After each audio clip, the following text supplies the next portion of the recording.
In this video, I'm going to show you how to enable or disable zoom on your iPhone.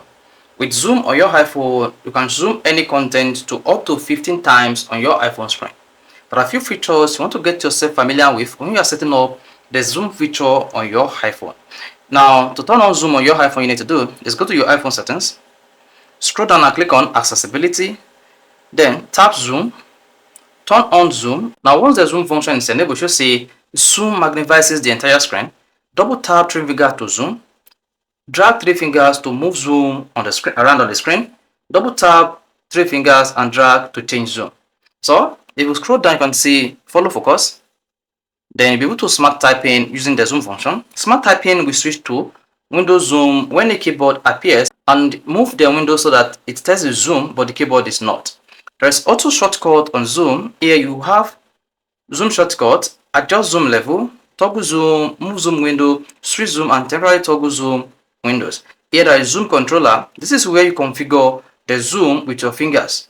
Now if we show controller, there you have option to choose what to do with single tap, what to do with double tap and what to do with triple tap.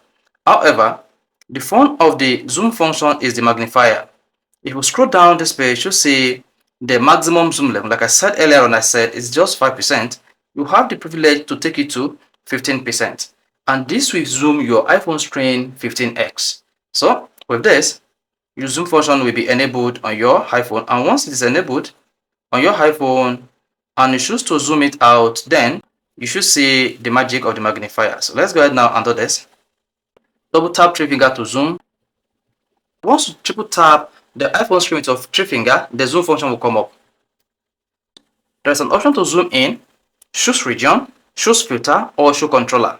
Now, if you click on zoom in, your iPhone will zoom in, then triple tap again, then the iPhone will zoom out. If we triple tap again, this function will come up and choose region to zoom. Is it full window zoom or window zoom? At the same time, if we triple tap again, if you triple tap again, the feature will come up. You can choose filter. Is it inverted, grayscale inverted, or low light? And finally, you can also double tap again to show the zoom controller or hide zoom controller. So this is how to enable zoom on your iPhone. If you find this really interesting, you want to hit the like button and do not forget to subscribe to our YouTube channel for more quality videos just like this.